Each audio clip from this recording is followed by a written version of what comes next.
Jy is ingeskakel by Pretoria FM se mediese program en ons praat vandag oor eetversteurings. Nuwe navorsing wys dat 1 uit 4 tienermeisies aan een of ander vorm van eetversteuring ly.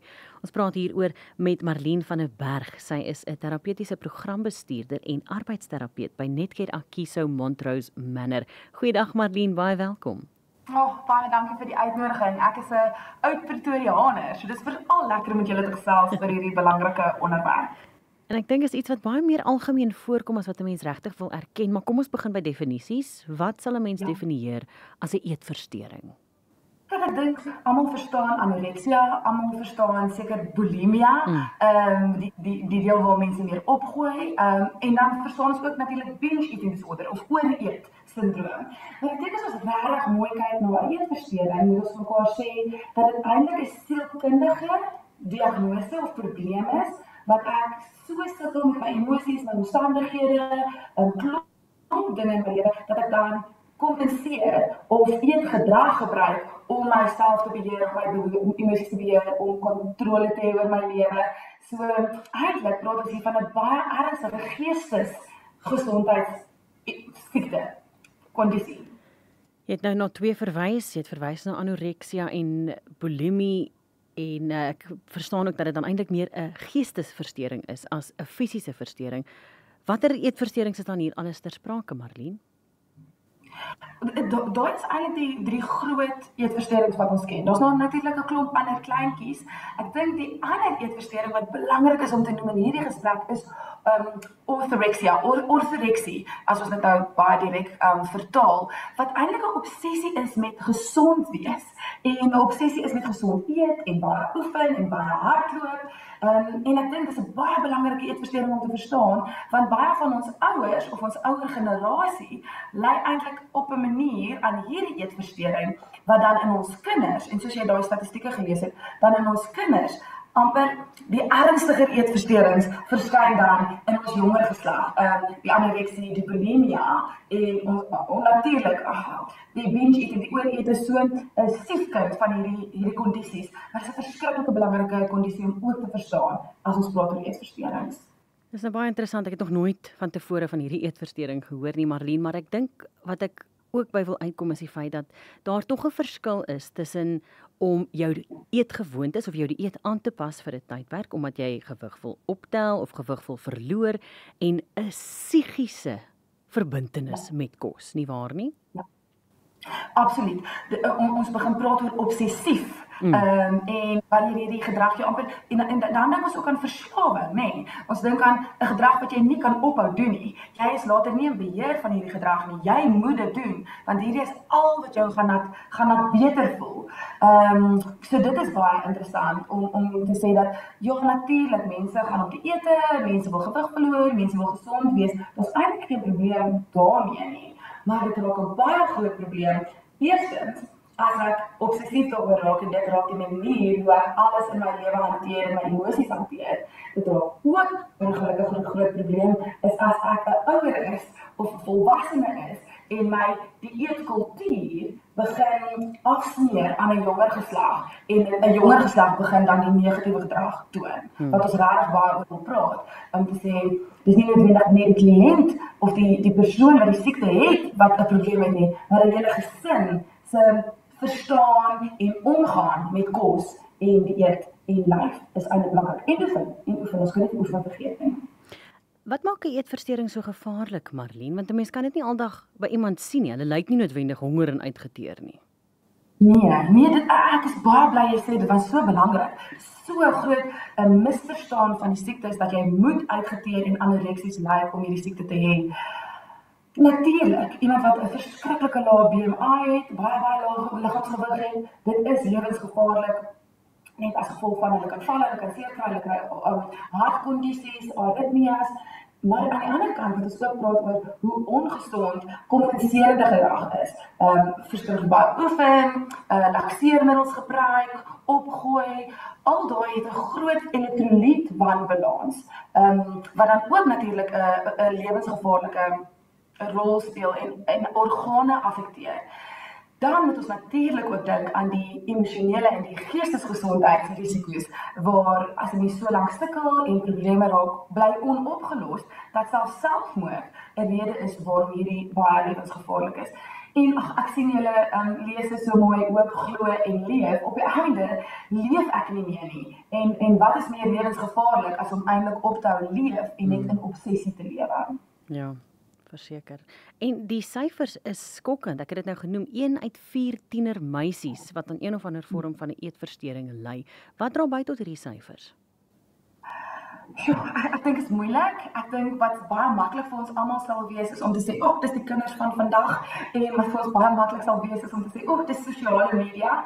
Maar dit is nie noodwendig dit nie. Eintlik wat ons op 'n daaglikse basis doen in ons kliniek is ons werk met trauma en ons werk met gesinsdinamika en trauma en geheime en pyn wat binne in 'n gesinsdinamika sit. Natuurlik dra dinamika soos by die skool of buite die gesin ook by, maar 'n groot deel hiervan is eintlik goed wat in ons familie sit en waarmee ons sukkel. Gedrag, patrone wat ons sukkel om uit te figure, en dan saam met dit kom daar sosiale media en groepsdruk en 'n behoefte om 'n sekere manier te lyk of natuurlik met tienermeisies wat jy kyk na jou liggaam of 'n tienerseun wat dink, nou begin iemand van my hou, hoe moet ek nou reageer? So daar dra natuurlik alles by. Dis 'n ongelooflike komplekse siekte omdat daar soveel bydraende faktore is. En jy het al 'n paar keer daarna verwys en ek wil vinnig daarby stil staan omdat ek self nou ook 'n ouer is en ek het nog nooit aan hierdie perspektief gedink nie. Maar ouers se verhouding met kos kan direk 'n invloed hê op jou kind se geestesgesondheid ook. Absoluut. Ek dink dis dalk een van die grootste goed wat ons in ons praktyk sien. En ek dink dit is baie keer onskuldig. Ek dink baie keer het volwassenes of ouers dan hulle eie probleme met hulle lywe, wie het nie? En dit raak net, ouma, ek moet op 'n dieet gaan. Ouma, ek moet op 'n sekere manier lyk. Ouma, ek moet eintlik 'n bietjie meer oefen nie. Ons besef nie dat daar afsmeer op ons kinders en dat ons kinders eintlik ons goedkeuring, hulle wil wees as ons is. So natuurlik begin hulle daai gedrag naboots. Die ander probleem is dan ook die goed wat ons vir ons kinders sê, wat eintlik ook maklik onskuldig mag wees, maar dan 'n groot impak het. Moenie so baie suiker eet nie. Jou maagie gaan so groot word. Of jy wil nie so vet wees soos daai ander enetjie nie. Natuurlik ook hoe ons na ander mense kyk, veral met pa's is dit 'n groot probleem. 'n Pa wat verskriklik gesondheidsbewus is en almal verby wie ons in die straat ry, daai kan 'n bietjie gehardloop, daai kan 'n bietjie gaan oefen. Ons besef dit nie. Die ander probleem wat ek dink gebeur is dat en ek weet so 'n fenomeen in ouers is dat ons wil teen ons vorige generasie werk. So ons vorige generasie het ons gesê eet net wat jy wil en het eintlik nie omgegee nie. En dis waar die ortodoksie aankom, want ons is so besig om na kom ons wees gesond. Wat is gesond? Moenie dit doen nie, moenie dat doen nie. Dat ons heeltemal teenoorhel en ons dink dit is goed vir ons kinders om te sê moenie dit eet of dat eet of dit is nie goed of dat is nie goed nie. Maar eintlik gematigde kos, balans en alles en 'n goeie verhouding met kos. Die dinge wat jy vir jou kind wil gee en leer. Nou waar is die balans? Want jy as ouer wil graag sien dat jou kind gesond is en dan gaan jy sê nee, ons gaan nie nog 'n pakkie lekkertjies eet nie of nie nog suiker vandag nie. Jy wil ook nie sien dat jou kind oorgewig is en gespot word by die skool nie, want dit gee weer aanleiding tot 'n rits ander emosionele trauma. So 'n mens moet tog 'n balans hê. Ja, dis absoluut waar. Wat ons by die kliniek vir ons pasiënte leer is wat is gebalanseerd en wat is gesond. So gesond is 3 maaltye en 3 versnapperings. En daai versnapperings bring ons baie balans. Ons praat van baie verskeidenheid in dit. So miskien eet ek 'n appel vir ontbyt, maar dan eet ek 'n pakkie chips vir middagete en dan vanaand voor snack eet ek 3 koekies. Môre eet ek dalk 'n grondbroodjie botterbroodjie vir my versnappering en oormôre 'n laadjie en so begin ek eintlik 'n goeie verskeidenheid van kos inbou. En om amper dan te sê, goed, ons het nou al vandag 'n lekkertjie gehad, so wat is dalk 'n ander opsie? Kom ons wissel dit 'n bietjie af. Kom ons kyk na verskillende opsies.